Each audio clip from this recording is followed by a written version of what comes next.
the findings were not published without having an afterword that was written by me, suggesting that the preconceived thesis was proven when they used the strongest bowman in the country, and then used it under very, shall we say, suspicious. I won't say suspicious. That's wrong.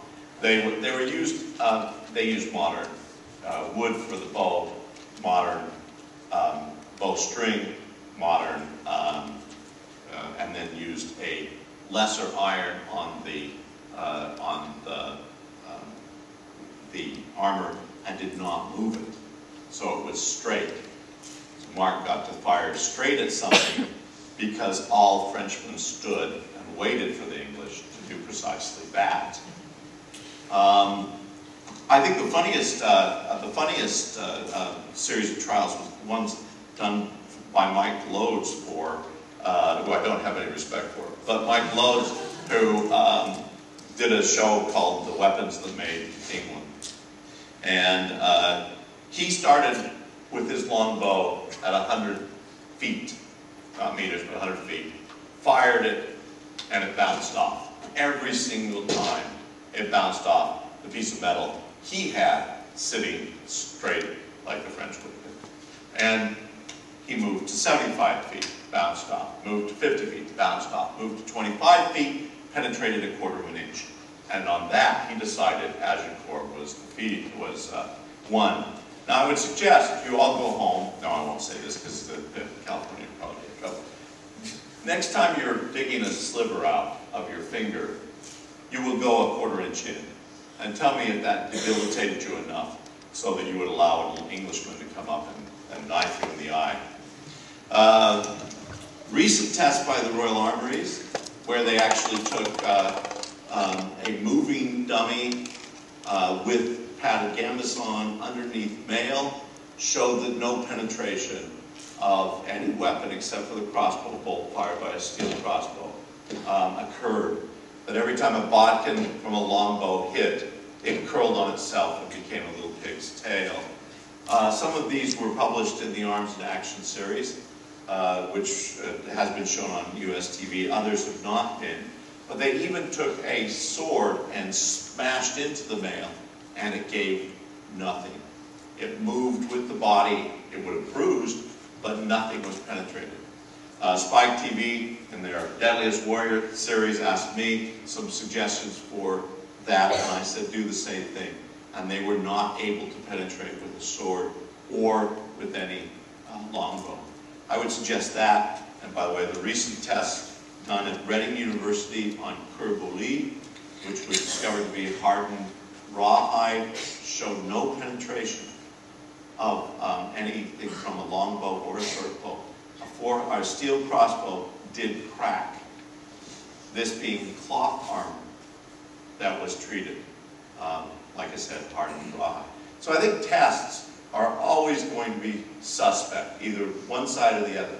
You can find the answers you want, and sometime we're going to be able to describe that without perhaps going to the statistics made by one side and made by another, and just recognize that battle conditions were different, that metal was different, that the two battles that are mentioned, not everybody owned that new phase of armor because it was bloody expensive, and that was not why the archery was defeated, because there were not a lot of archers in the English army, and also the cannons. I do agree cannons did make an impact. One final thing I should say, the Mary Rose book on arms will be coming out anytime. Of course, they've been promising that for 5 years. They will not agree with the calculations that were made by Robert Hardy when he picked up a longbow and said this must be a 180-pound pull. They will suggest that it was much less. And the reason will be primarily that the nocks on the longbow are less than a quarter-inch diameter. It has been calculated by John Waller, whose research showed that flax would need to be 1 inch in diameter to pull a 120-pound bow. Flax was the only long enough string. And we don't have any archaeological exemplars of the string.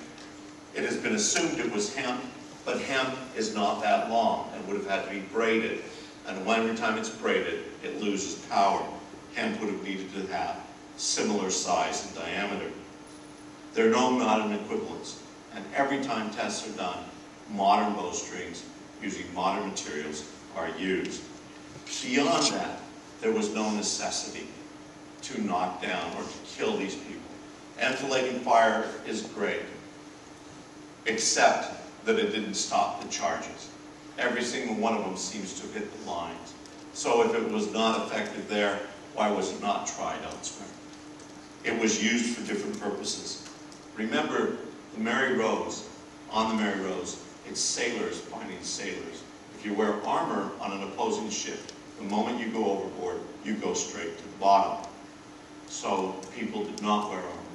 Maybe it was more necessary for a Mary Rose archer in the middle of the 16th century to pull a longbow that would kill an opposing French sailor on the battlefield of Crecy in the middle of the 14th century.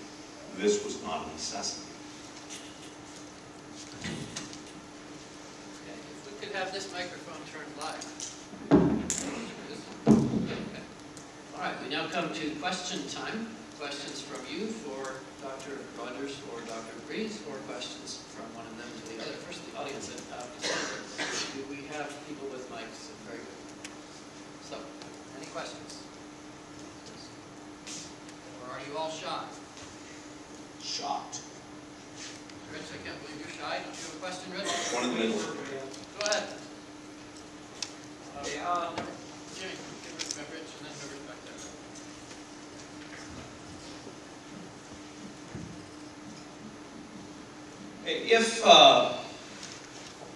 If it wasn't for the draw strength that the longbows were actually an innovation, then why were they so much larger than the short bows? If it wasn't for the well, I think that it did make a difference. I mean, I think Cliff's right that a short bow has a generating draw of 35 to 45. I mean, even increasing that to 90 or 100, which I think is certainly possible, and even individuals like Mark Stretton cannot pull a 120-pound bow consecutively through a whole sheaf of arrows, which are found to be 44 at the time of Agincourt, or at the time of Crecy. So he cannot use a 120-pound pull. Even as fit as he is, as trained as he is, he cannot go through a whole sheaf of arrows with a 120-pound pull. But I do think that 90, 100 pounds, that was probably where the longbow was formidable. And that's doubling the draw strength, the double draw weight. That alone means that it's a far stronger bow than the short bow. And far quicker than the crossbow, I would definitely say. There's also problems with the crossbowmen at the Crecy. It appears that they could not load their bows, that they kept slipping. So loading a longbow is much easier, much quicker. And just the tactical use of it would be very effective. Cliff, do you want to answer that? No, I think it is because of what Rich says. Okay. I mean, English longbowmen were also pretty popular as mercenaries. So that would, seem to indicate that other powers throughout Europe thought that the longbow was a valuable weapon to hire. Yeah. Although the only place that we have a significant number of longbow mercenaries, because Hawkwood doesn't have them in Italy. He doesn't have many. But there are 2,000 of them that Edward IV sends to the Duke of Burgundy, who has them around, and he uses them for personal bodyguard, which indicates Charles the Bold, who would be dead in a few years from, what would you say, battlefield malfeasance as the stupidest leader in the Middle Ages since the Second Crusade.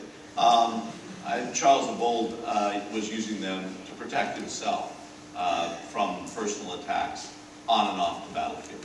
So I'm not so sure that that just because there existed mercenaries, Genoese crossbowmen were used in far greater numbers even in the 15th, 16th century. Italian crossbowmen, pavisiers were used, Flemish foot soldiers, Swiss